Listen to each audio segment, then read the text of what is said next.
Elhamdülillah ve salatu ve selamu ala Resulillah. Gelin hep beraber tevhidi öğrenelim, dinimizi öğrenelim serisinin dördüncüsüne geldik arkadaşlar.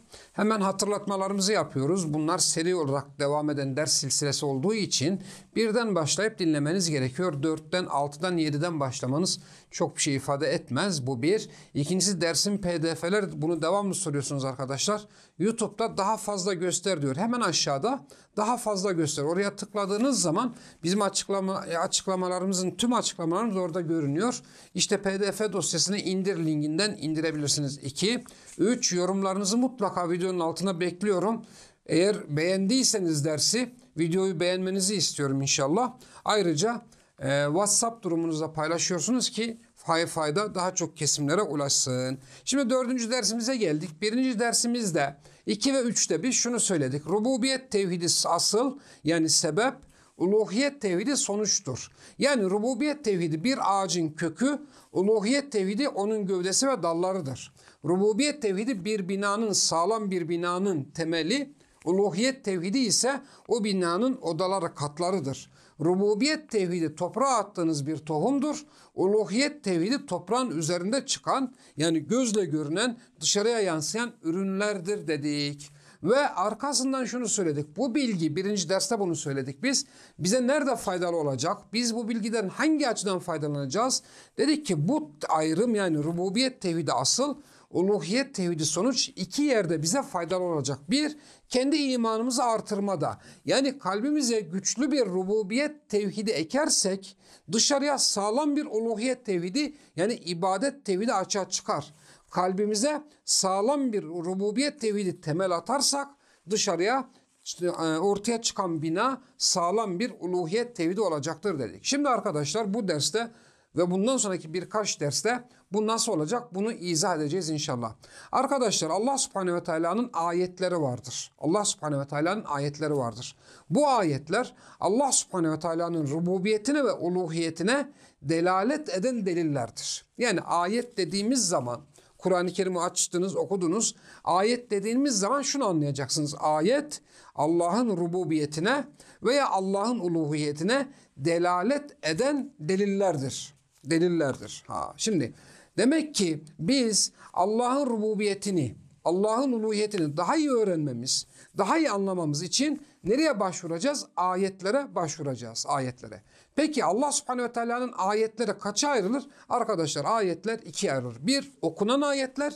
İki, görünen, kevni ayetler. Yani görünen ayetler. Her iki manada da eğer Kur'an-ı Kerim'de ayet kelimesi Allah'a izafe edilmişse, ayatullah, Allah'ın ayetleri, ayatuna bizim ayetlerimiz, bunun gibi ayatuhu, onun ayetleri gibi Allah'a izafe edilmişse burada iki manadan bir tanesi vardır. Bu ayetler ya Allah'ın rububiyetine ve uluhiyetine delalet eden okunan delillerdir ya da Allah'ın rububiyetine ve uluhiyetine delalet eden kevni, güneş, ay, yıldız gibi kevni ayetlerdir. Mesela Allah Subhanahu ve Teala Bakara suresinde 99. ayet وَلَقَدْ اَنْزَلْنَا اِلَيْكَ آيَاتٍ بَيِّنَاتٍ Biz sana apaçık ayetler indirdik diyor. Burada kastedilen, ayet kelimesiyle kastedilen Allah'ın okunan ayetlerdir. Mesela bir başka ayette Bakara suresi 129 Rabbena veb'ath fihim rasulen minhum Rabbim onlara kendi içlerinden peygamber gönder yetlu aleyhim ayatike senin ayetlerini onlara okusun diyor. İşte burada ayet ile kastedilen okunan ayetlerdir. Yani Kur'an-ı Kerim'dir. Yani Allah'ın bize indirdiği son kitaptır. Bu son kitap Allah'ın rububiyetinin ve uluhiyetinin delilleri olması itibariyle birer ayettir.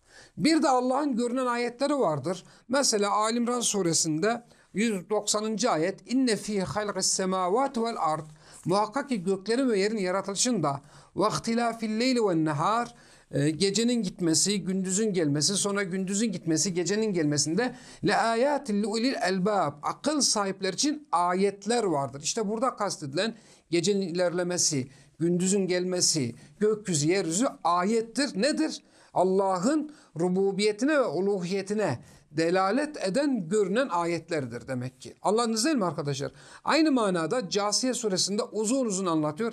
İnne fis semâvâti vel ardı le âyâti lil mü'minîn. Müminler için gökyüzünde ve yeryüzünde ayetler vardır.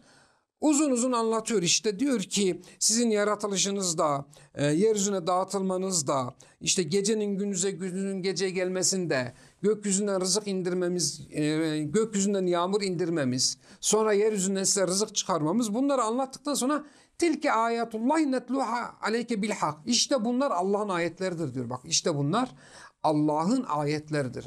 Demek ki Allah Subhanahu ve Teala'nın rububiyetine ve uluhiyetine delalet eden bir okunan ayetler, bir de görünen ayetler varmış. Şimdi arkadaşlar, rububiyet ve uluhiyet tevhidinin delillerini öğrenmek için biz ya Allah'ın okunan kitabına yöneleceğiz ya da Allah'ın görünen kitabına, görünen ayetlerine yöneleceğiz. Yani biz rububiyet tevhidimizi artırmak için ya Kur'an okuyacağız ya da işte kısa, yani buraya kadar anlatmaya çalıştığım hadisenin özeti buydu.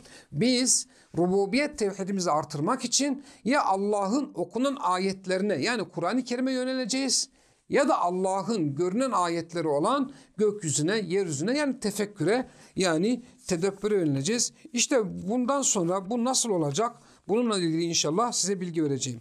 Arkadaşlar önce şuradan başlayalım. Okunan ayetler vasıtasıyla imanı artırmak. Yani Kur'an-ı Kerim vasıtasıyla imanı artırmak. Kur'an-ı Kerim imanı artırır mı artırmaz mı? Bu noktadaki şey nedir Kur'an-ı Kerim'in? Fonksiyonu nedir? Kur'an-ı Kerim iki şeye sebep olur kardeşler. Kur'an-ı Kerim bir kişide iki şeye sebep olur. Ya imana sebep olur, ya imana sebep olur, ya da imanın artmasına sebep olur. Bakın, ya imana sebep olur ya da imanın artmasına sebep olur. Mesela Hazreti Ömer'in Müslüman olmasıyla ilgili bazı rivayetler vardır. Bunlardan bir tanesi, Ömer radıyallahu anh şeyin arkasındadır. Kabe'de içkili bir halde Kabe'nin örtüsünün arkasında veya Kabe'nin duvarının arkasındadır. Resulullah sallallahu aleyhi ve sellem Hakka suresi olması lazım. Evet, Hakka suresi. Hakka suresini okurken onu dinler. Kendi içinden der ki bu olsa olsa işte şair sözüdür, kahin sözüdür. Sonra Allah Subhanahu ve Teala'nın burada وَمَا هُوَ بِقَوْلِ الشَّاعِرِ قَلِيلًا مَا تُؤْمِنُونَ وَلَا بِقَوْلِ كَاهِنِ قَلِيلًا مَا تَذَكَّرُونَ ayetlerini duyunca hemen çıkar iman eder. Bakın, Kur'an'ı dinlemek, Kur'an'ı okumak, yani Allah'ın okunan ayetleriyle iştigal etmek veya onu duymak bazen imana, bazen de imanın artmasına, yani ya buna ya da buna sebep olabilir, vesile olabilir. Tabi herkes için değil, kiminin de küfrünü artırır. Bakın arkadaşlar, Allah Subhanahu ve Teala قُلْ اُوحِيَ اِلَيَّ اَنَّهُ اسْتَمَعَ نَفَرٌ مِنَ الْجِنِّ فَقَالُوا اِنَّا سَمِعْنَا قُرْآنًا عَجَبًا. De ki diyor Allah Subhanahu ve Teala Cin suresinde, bana indirilen içerisinde bana şunlar vahyedildi. Cinlerden bir nefer فَقَالُوا dediler ki اِنَّا سَمِعْنَا قُرْآنًا عَجَبًا. Biz mükemmel bir Kur'an işittik. Yehdi ile rüşdi, o Kur'an hidayete yönlendiriyor. فَآمَنَّا bihi, biz ona iman ettik. Biz ona iman ettik. Demek ki Kur'an, yani Allah'ın okunan ayetleri, yani Allah'ın rububiyetine ve uluhiyetine delil teşkil eden bu okunan ayetler bir imanın oluşmasına vesile oluyormuş, bu bir. İki, Allah'ın okunan ayetleri bir de neye sebep olur? Bir ayet okuyoruz. Enfal suresi 2. İnnemel mu'minûnellezine, müminler o kimselerdir ki Allah zikredildiği zaman vecilet kulubuhum, kalpleri ürperir. Ve izâ tuliyet aleyhim âyâtuhu, onun ayetleri onları okuduğun zaman zâdettum imana, onların imanı artar. Demek ki Kur'an-ı Kerim imanın artmasına vesileymiş. Mesela bir başka ayet var. Tevbe suresi 124. ayet. Onlara bir sure indirildiği zaman derler ki bu hanginizin imanını artırdı? Bu sure hanginizin imanını artırdı? فَاَمَّا الَّذِينَ آمَنُوا فَزَادَتْتُمْ imana. İman edenlere gelince bu onların imanını artırır diyor. Cündep bin Abdullah diyor ki kunna ma'an nebi sallallahu aleyhi ve sellem. Biz gençlik yıllarımızda, işte daha genç, daha küçük yaşlarımızda Resulullah sallallahu aleyhi ve sellemle beraberdik. Teallemnel iman kable en neteallemel Kur'an.